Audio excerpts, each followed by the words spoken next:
Hey Megamaniacs, it's Mr. MegaManFan, and if you like this video, please subscribe and share and comment. You know all the things to do.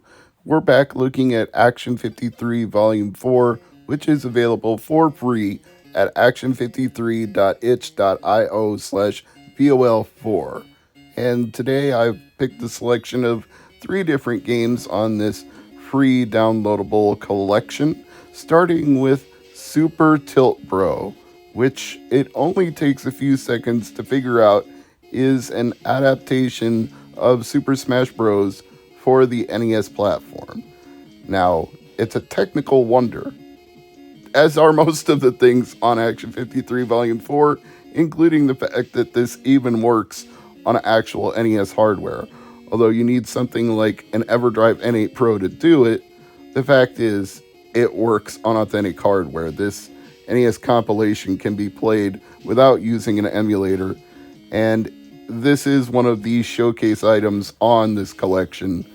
I think people would probably have paid for something called Super Tilt Bro released on a physical cart in a box, and I would say the same about one of the other games that I feature today, but just the idea of playing any version of Smash Bros. On NES is impressive. The moveset seems rather limited, but the fact that it works and that you can actually have an AI-controlled opponent as opposed to a computer opponent, I mean, let's just give them all the credit they deserve for that. So, big thumbs up to Super Tilt Bro.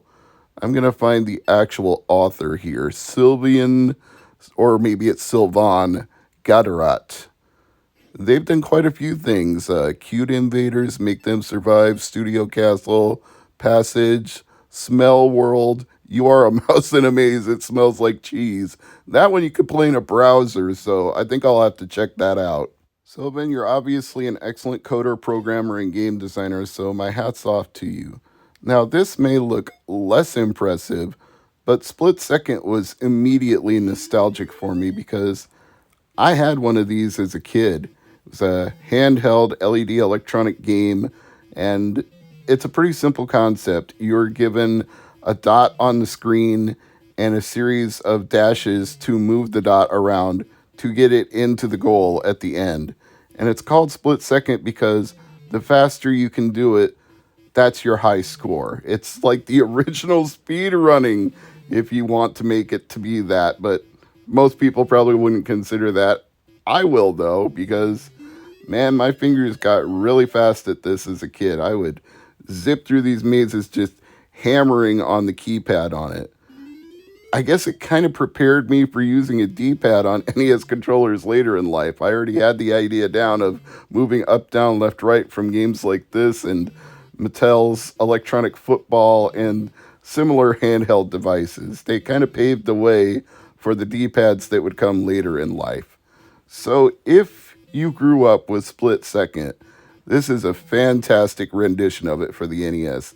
And if you didn't, well, you're probably going to find it a little bit boring, I'm not going to lie, but the faithfulness, the way it feels exactly like I remember it, except it's on a Nintendo, my thumbs up goes to Scott Hyatt for this one. Scott, you are the man, and I am glad that you submitted this to Action 53 Volume 4, actually 54.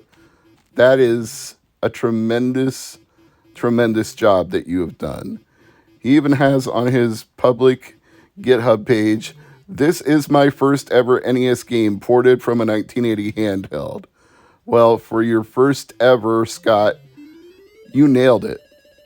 I I don't know how to say it any better than that. You even included the different modes. Like, if you select mode 2, you get the invisible walls. They disappear right after you get a look at them, and you got to maneuver around them from memory. So, you're the man. Good work, Scott. Finally, the third and last game I'm going to look at from this compilation today is called Wolfling. Now, obviously, the creator has a little bit of a sense of humor about this because they make reference to furries and your fursona, but you're actually cursed.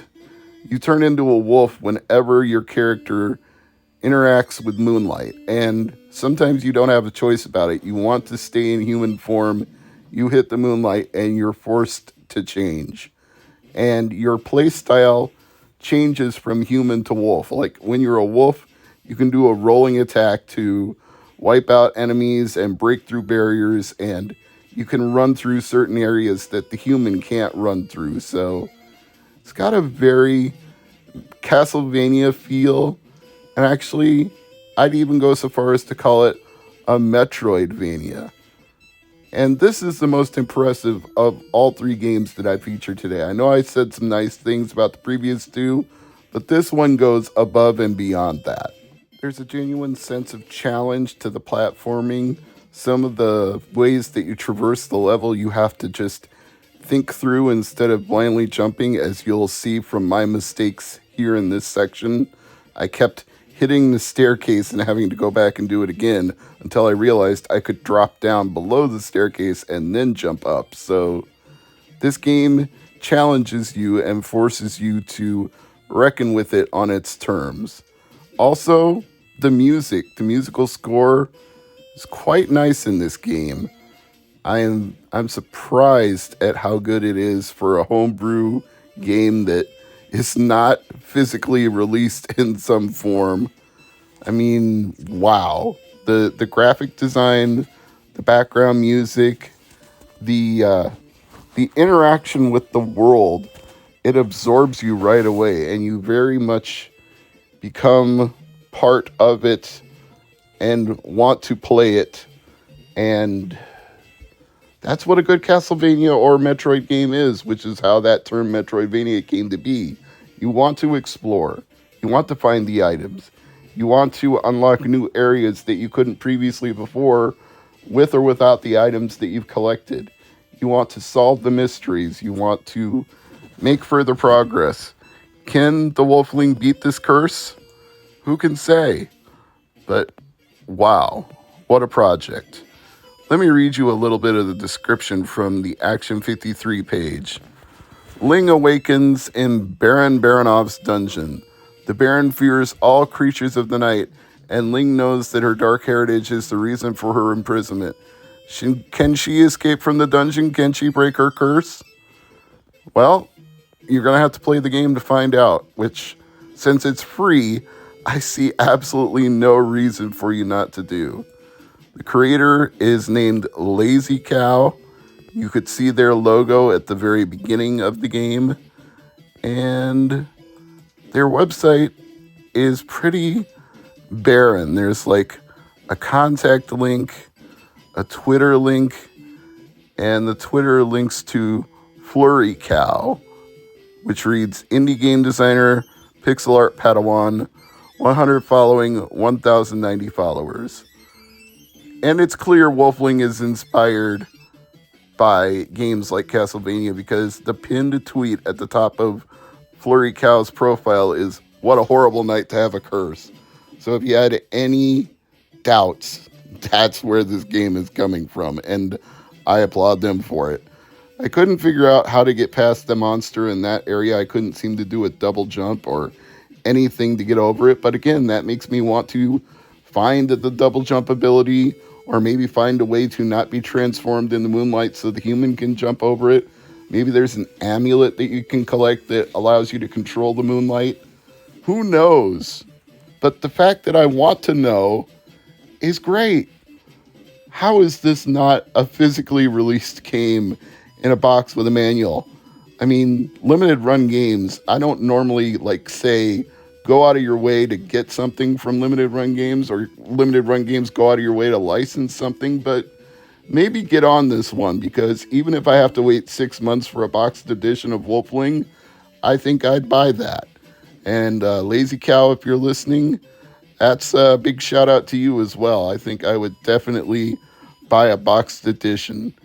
And it looks like they're working on a Commodore 64 version as well, so holy crap, Lazy Cow is not messing around here. They're willing to port this to other platforms beyond just the NES. So there is an investment in this project that is evident from everything that you look at. Let's just all stop to say thank you for a moment that people would give away games like Jamming Honey and Wolfling for free on a compilation that you can download on itch.io just to show what they can do within the confines of the NES's technical limitations.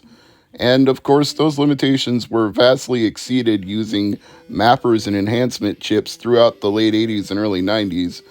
But I imagine even some of those programmers couldn't have imagined the things that homebrewers would be doing in the 2010s and 2020s with whatever tool sets they have available to them now that coders back in those days didn't have. They were probably writing instructions in assembly one line at a time, just trying to parse their way through it.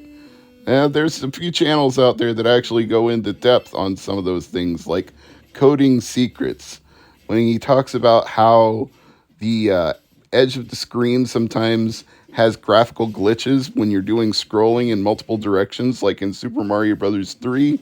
There's a very detailed explanation of why that happens and how it works. So, by all means, watch those channels because I learn a lot. It's fun, even if you're not a coder, just to find out how these things were achieved. And if there's any kind of video from Lazy Cow explaining how they achieved what they did with Wolfling, I'd like to know. And did they compose the music themselves or did they outsource that? So many questions, so few answers. But this game utterly absorbed me, which is why it gets most of the spotlight this week on Homebrew Review. Please download this and try it. If you hate it, I'm going to be stunned. I mean, I get it if Metroidvania games aren't your thing, then obviously a Metroidvania game is not going to appeal to you no matter what. But if you're the kind of person who already likes Metroidvania games, I can't see any way that you wouldn't love this. And I can't wait to see how that Commodore 64 port turns out, and hopefully be able to run it on my Commodore 128 since it has a C64 compatibility mode. You just hold down the Commodore key when you boot up or type Go 64 and switch over. Or is it Go C64? I don't know. I haven't done it for a little bit, but I would fire up my Commodore 128 just to play this. So I'm Mr. MegaManFan. Thanks for watching.